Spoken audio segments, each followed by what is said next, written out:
Alright, just because I'm probably the only one on YouTube who hasn't made one of these yet, I'm gonna do one anyway. I don't expect to get any views out of this, but all the X-Men movies, all 12 of them, worst to best. Alright. Number 12, saw this yesterday afternoon after work, and I thought it sucked, and I was going into it with, like, medium hopes. That's, of course, Dark Phoenix.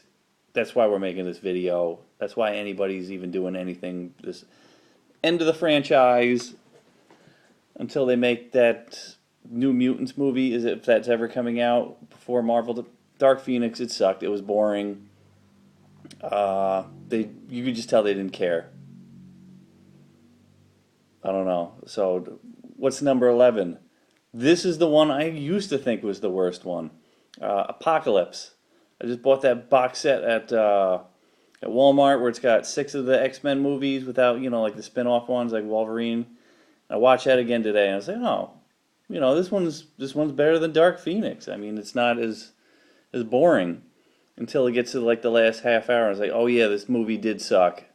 So that's why it's number 11. I'm just gonna whip through these. Um, so number 10. This is also everybody. This one's not gonna shock anybody. Some people would put this at the bottom, but it's definitely near the bottom. Wolverine, but X-Men Origins Wolverine. Uh, every time it's on TV, though, I do watch it. The only thing that really is super awful about it, I thought, was how they ruined Deadpool. But they kind of redeemed themselves later on in Deadpool 2, where he's making fun of that. So it's kind of a good to go back and make a reference to. It's like, yeah, they had Gambit there. I never cared about Gambit. I never, as a comic book fan, I never even read that many like X-Men comics. I read the Dark Phoenix comic book.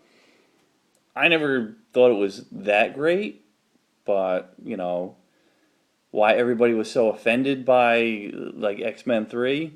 But we're only stuck at number 10. Number 9, Wolverine 2. When I went and saw it in the theater after seeing the other Wolverine movie, I'm like, all right, this is better. It's not a bad movie, but out of just about every other one on here, I don't think anybody can argue with me that, they're all better than this, and it's not a bad movie. So,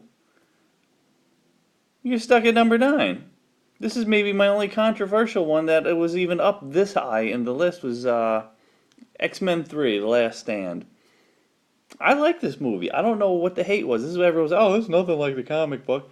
What superhero movie is anything like the comic book? I thought it was entertaining. Um, Other people thought it was stupid. I don't know. Yeah, they killed Cyclops, but I kind of didn't care.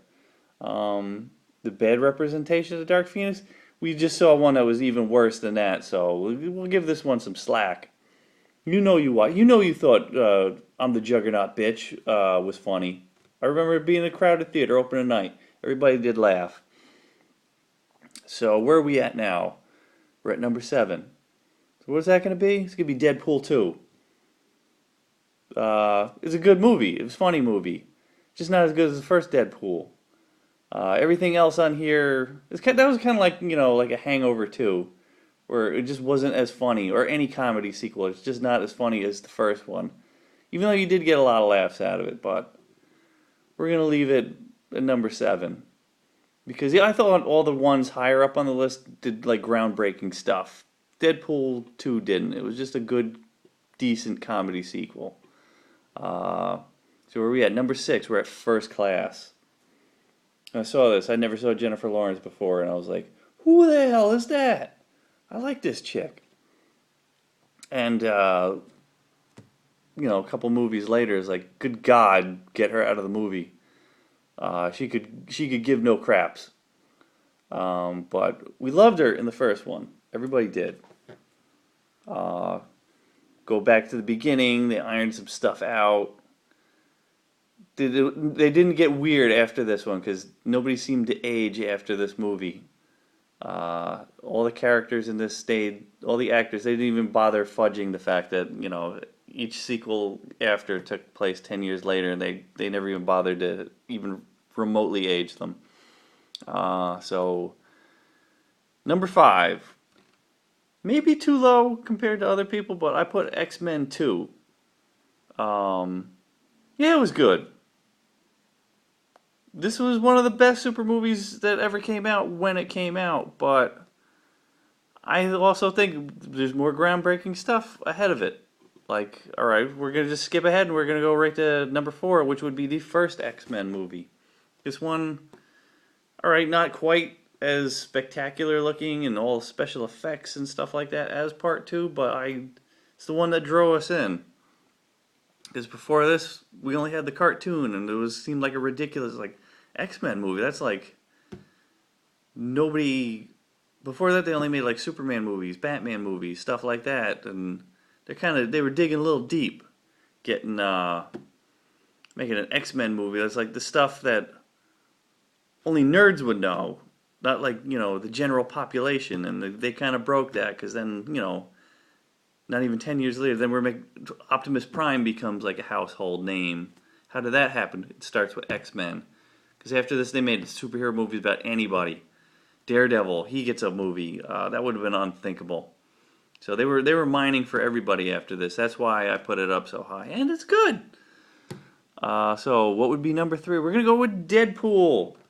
Straight up rated R superhero movie. I never really read Deadpool's comic books either, but I don't remember them. I got like 1 or 2, and I don't remember them actually being rated R with boobs and cursing stuff. Maybe I'm wrong. I don't know. But I love the movie. Who doesn't love this movie? I never was that big of a fan of Ryan Reynolds or Deadpool, the comic book character, but I love the both of them out of this movie. This was great. What else am I going to say? So we're going to skip ahead. We're going to go right to number 2. It's going to be the battle. You know which one would be 1 and 2. It's, number 2, I picked Days of Future Past. This one kind of like reinvigorated not only my interest in the X-Men movies, but like everybody's. And the last few, we're just like, oh, I hope it's as good as Days of Future Past. No, Apocalypse wasn't. No, Dark Phoenix wasn't. But this is why we kept going back. That and what would be number 1? Of course it's going to be Logan. Is there anybody who did not put Logan as number 1? That was one of, top 3 or 4 best superhero movies of all time? You got Dark Knight up there. You got Infinity War or Endgame. Put them both together. I always thought Superman 1. That should be up there. And then probably this is the greatest superhero movie ever made, because it went real outside the box. We had rated R and all that. So it looks like I'm already hitting 8 minutes, and I want to keep the video short, so we're going to end it right there. Reread them. Number 12, Dark Phoenix. 11, Apocalypse. 10, Wolverine. 9, Wolverine 2. 8, X-Men 3, Last Stand. 7, Deadpool 2. 6, First Class. 5, X-Men 2. 4, X-Men. 3, Deadpool. 2, Days of Future Past. And number 1, Logan. Boom, that was it.